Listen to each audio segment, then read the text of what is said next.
Hello friends, आज हम discuss करेंगे scope of variables in Java. Java variables can be categorize into three main types. Scope of variables को हमने categorize किया है local variables, instance variables and static variables.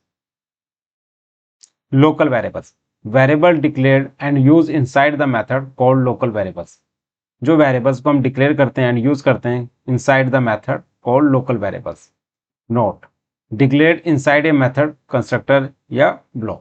Second, only accessible within the scope where they are defined. जहां पर हमने define है वहीं पर ही ये एक्सेसिबल है. Third one is no default value must be initialize before use. So now let's see on the code. एक file create कर लेते हैं. Scope of variable dot Java. Public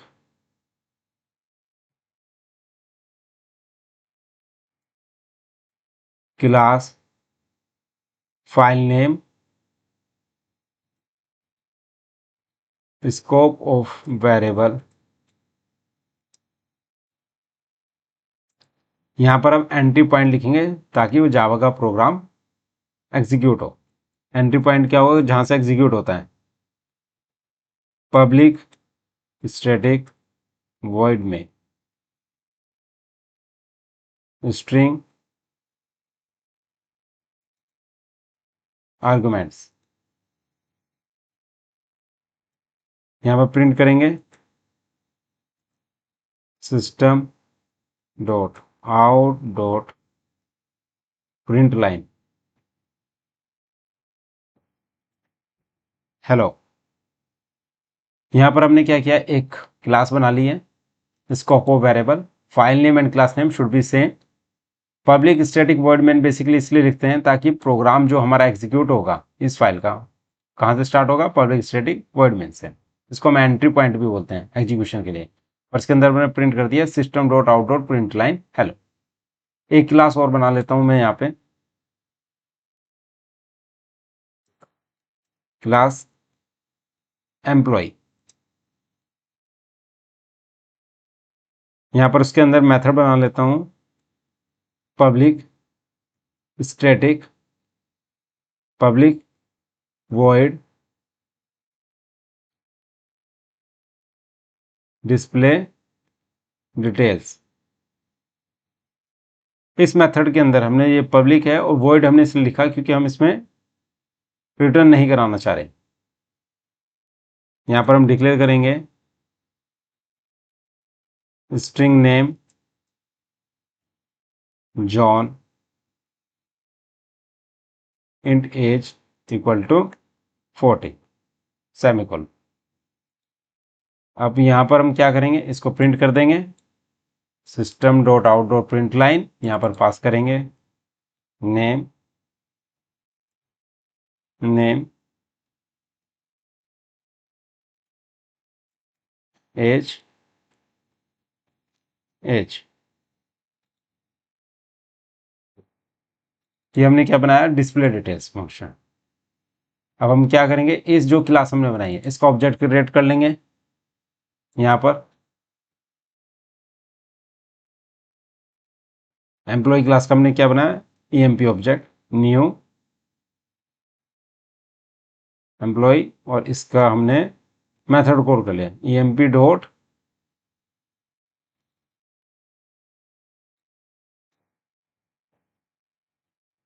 display details.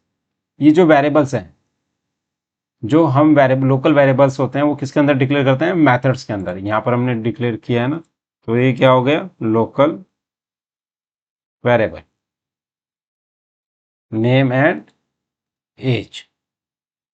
Save कर लिया. इसको एग्जीक्यूट करेंगे.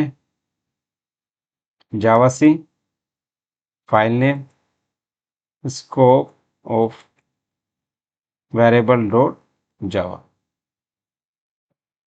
Execute किया, देखा scope of variable dot class create हो गई. अब इसको रन करेंगे.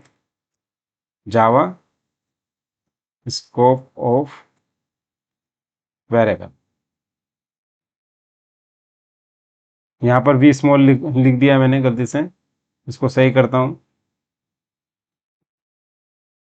आप देखोगे नेम जॉन और एज 40 और ये हेलो प्रिंट हो गया।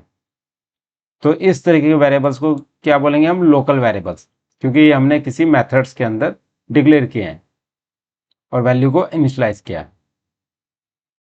Now move to the instance variable. Instance variable declared inside the class. So instance variable declare किसमें होते हैं? Inside the class. Note, declared inside a class but outside any method, constructor या block. Class के अंदर हम declare करेंगे इसको, but outside any method, constructor या block. Each object of the class has its own copy. And third one is default value. Int की default value 0, double की 0.0, boolean की फॉल्स, स्ट्रिंग की null. So now let's see on the code. अब हम create करेंगे instance variable. Local variable आपको clear हो गया होगा। लोकल वेरिएबल्स जो है, ये क्लास को मैं एक काम करता हूं, कॉपी किया और कमेंट कर दिया इसको। अब इसे यहां पर पेस्ट कर देंगे। अब ये एम्प्लॉय क्लास है, ये ऊपर वाला किस लिए था लिख भी देता हूं मैं यहां पे, लोकल वेरिएबल के लिए बनाया था। और ये अब किसके लिए बना देते हैं हम? इंस्टेंस वेरिएबल के लिए। ये मेथड के अंदर कॉल हो रहा है, इसको यहां से हटाएंगे और इसको पास कर देंगे क्लास के अंदर। मतलब जो इंस्टेंस वेरिएबल होंगे यहां पर लिख देंगे इंस्टेंस वेरिएबल। इंस्टेंस वेरिएबल को हम किसी मेथड्स कंस्ट्रक्टर के अंदर यूज नहीं करते हैं, इसको क्लास के अंदर यूज करते हैं और मेथड से आउटसाइड यानी बाहर की तरफ यूज करते हैं, बाहर यूज करते हैं। स्ट्रिंग नेम एज 40, यही हमने कर दिया है। और यहां पर इसको प्रिंट कर लिया, कॉल कर लिया। सेव करते हैं, एग्जीक्यूट करते हैं इसको। Javac scope of variable dot Java, दोबारा इसको एग्जीक्यूट किया। अब रन करेंगे। नेम जॉन एज 40, तो यानी कि आपने देखा ये बेसिकली इंस्टेंस वेरिएबल के बेस पे भी डिस्प्ले डिटेल्स आ रही है। So now move to the static variable. Static variables, इसको क्लास वेरिएबल्स भी कहते हैं, declared with the static keyword, shared among all instances of the class. Third one is memory is allocated once when the class is loaded. Memory allocate हो जाएगी when the class is loaded. It can be accessed using the class name without creating an object. So हमें object create करने की जरूरत नहीं है, class के through ही हम इसको एक्सेस कर सकते हैं। So now let's see on the code. Now create a static variable. Static variable. तो क्लास बना लेते हैं, पब्लिक क्लास काउंटर। इस काउंटर के अंदर हम एक वेरिएबल क्रिएट कर लेते हैं, static int count equal to 0। यहाँ पर आपने देखा कि मैंने वेरिएबल स्टैटिक डिक्लेयर किया है और डाटा टाइप क्या है उसका, इंट, और काउंट इक्वल टू 0। इसके अंदर एक फंक्शन बना लेते हैं, पब्लिक काउंटर। ये बेसिकली हम क्या बना रहे हैं, फंक्शन नहीं, ये हम इसका कंस्ट्रक्टर बना रहे हैं। और यहाँ पर इसके अंदर हम क्या करेंगे, काउंट प्लस प्लस सेमीकोलन। ये करने के बाद एक फंक्शन बना लेते हैं, पब्लिक void डिस्प्ले काउंट। इसमें काउंट की वैल्यू को डिस्प्ले करेंगे, प्रिंट कर देते हैं यहाँ पे system dot out dot print line. यहाँ पर लिखेंगे काउंट प्लस काउंट। हम एक डिस्प्ले काउंट में काउंट को प्रिंट कर रहे हैं। ये हमने क्या बना दिया है, एक क्लास बना दी है काउंटर, और उसके अंदर में एक कंस्ट्रक्टर बना दिया है और जिसमें हम इंक्रीमेंट कर रहे हैं, और डिस्प्ले काउंट में हम क्या करें, काउंट की वैल्यू को डिस्प्ले करें। अब ये स्कोप ऑफ वेरिएबल जो था, इसके अंदर हमने पब्लिक स्टैटिक वॉइड मेन के अंदर इसको हम क्या करेंगे, इसको हटा देते हैं यहाँ पे,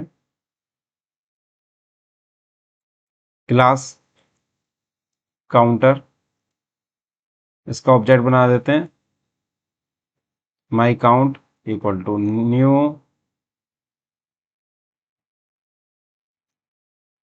काउंटर, इसका ऑब्जेक्ट बना लिया है, इसको हमने किया है my count 1,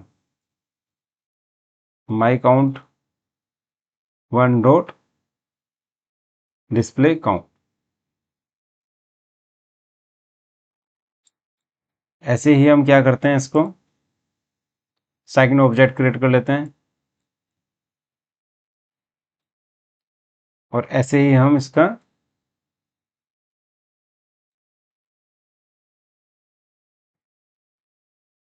third object call कर लेते हैं, सेव कर लेते हैं।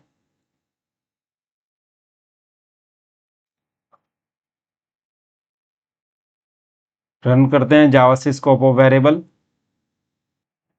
यहाँ पर आपने देखा कि क्या है ये error, class counter is public should be declare in A file name. यहाँ पर हमने क्या लिखा है, इसको पब्लिक काउंटर लिखा था, पब्लिक हटा देंगे यहाँ से, सेव किया। अब दोबारा एग्जीक्यूट करेंगे इसको, एग्जीक्यूट हो गया। अब रन करते हैं, तो आपने देखा यहाँ पर इस क्या प्रिंट कर रहा है, काउंट की वैल्यू को, काउंट 1, काउंट 2, काउंट 3। यानी कि आपने देखा कि बेसिकली क्या हो रहा है कि जब जो भी हम स्टैटिक वेरिएबल यूज करते हैं उनका मेमोरी एलोकेशन क्या होता है कि आपने मेमोरी एलोकेट किया, तो फर्स्ट की क्या वैल्यू आई है 1, सेकंड की क्या वैल्यू आई है 2, और थर्ड वाले ऑब्जेक्ट की वैल्यू क्या आई है 3। अगर हमें कोई भी स्टैटिक वेरिएबल को एक्सेस करना है तो हमें ऑब्जेक्ट क्रिएट करने की जरूरत नहीं होती, तो उसको कैसे करेंगे, class name dot static variable name. तो मैं यहाँ करता हूँ system dot out dot print line, यहाँ पर हम करेंगे count value is plus class name क्या है counter dot static variable name क्या है काउंट। सेव कर लिया है, एग्जीक्यूट करेंगे,